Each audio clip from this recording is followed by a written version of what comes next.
I'm Anna. And I'm Ralph. And we're reviewing this 4-volt party pack. Combo kit. Box thing, yes.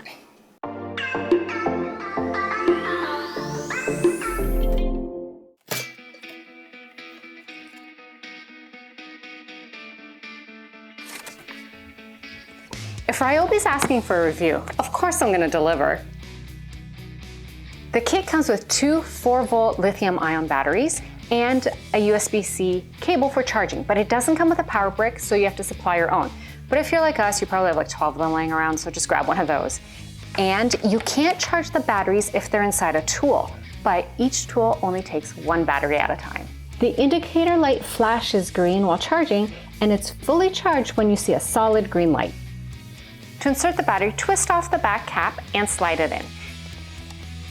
You'll know it's in all the way when you feel a nice snap, and then replace the cap.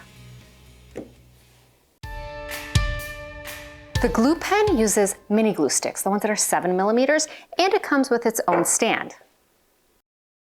After inserting the battery, hold down the power button for 3 seconds.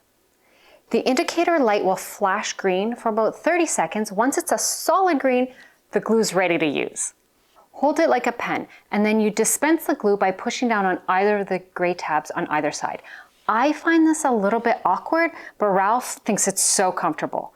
But it's great for fine details because everything is really small. I just find it awkward. There.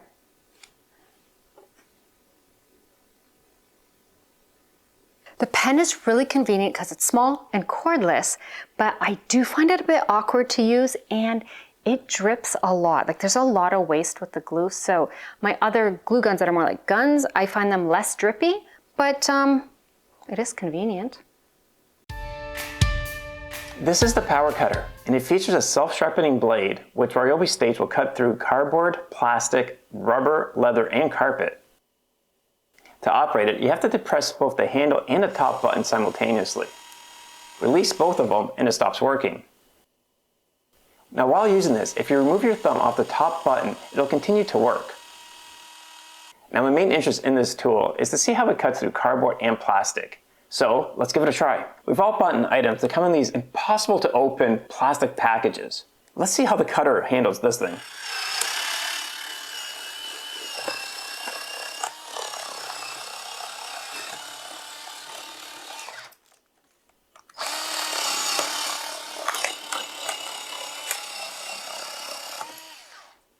And now I'm going to try to break down this cardboard box.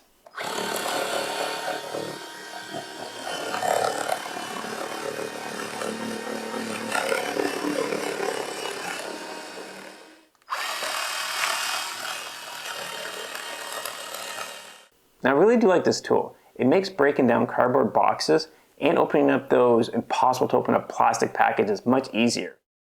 The one problem that I frequently encountered was at the edge of the cardboard, when beginning to cut, would get stuck in this area. But once adjusted, it would cut without any issues. So this is a really good tool from the kit. This is the rotary tool that comes in the combo kit. It's got an on-off switch and a separate variable speed dial. This allows me to control the speed from 5,000 to 25,000 RPM. As I've used this for different projects, I've discovered I keep comparing it to my Dremel. I have to say, I've come to prefer the Ryobi over my Dremel for 2 specific reasons. Even though they're both comparable in weight, the Ryobi seems to have a better weight distribution than the Dremel. The Dremel seems bottom heavy with its battery hooked onto the end. The second reason is the grip. When doing fine work, it seems easier to grip the Ryobi as it does this Dremel. The Dremel's neck seems to be a little too thin and not as easy to hold on to.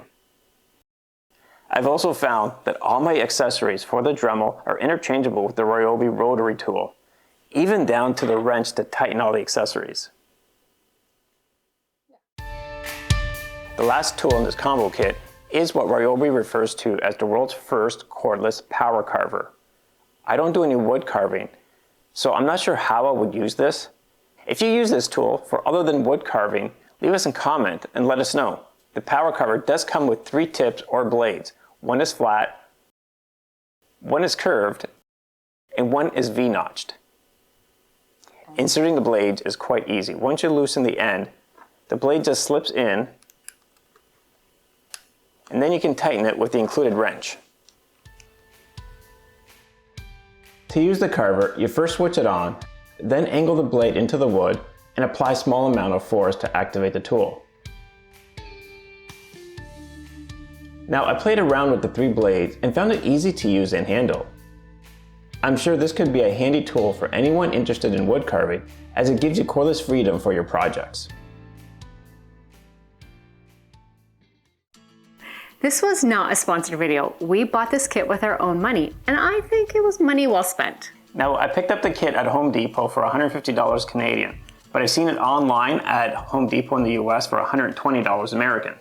I see myself using the power cutter the most, especially for projects where I'm cutting foam board or cardboard. It's just gonna make my life that much easier. And I agree. And the second most, I'd probably be using the Rotary Tool.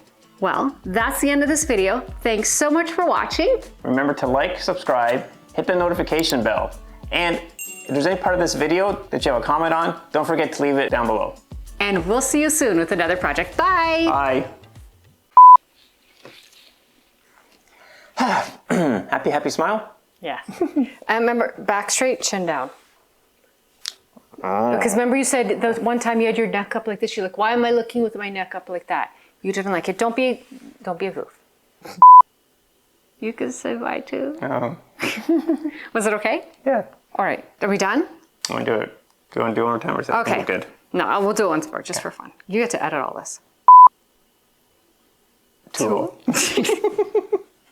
The Rotary Tool. Okay. This was not a sponsored video. When you looked at me, I thought I was like, what? What happened? Okay, no. You said to be animated, not to be Yes, yeah, I know. Yes, but I didn't know what it was because you just looked at me all of a sudden. Okay. This was not a sponsored event. No, it wasn't a sponsored event. No.